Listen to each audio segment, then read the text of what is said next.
this Like one. 3 drops. Oh, that was And you know, like 6 drops. you should see. Where's the oregano? So this one is a simple vinaigrette. 3 drops of lemon. You wanna.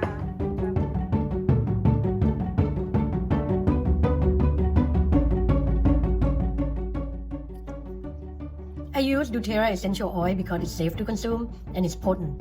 For example, 1 drop of peppermint oil equals 28 cups of tea. You can drop just 1 or 2 into the food, it depends on the amount of food you made, or you can use a toothpick, dip in the bottle and stir into the ingredients.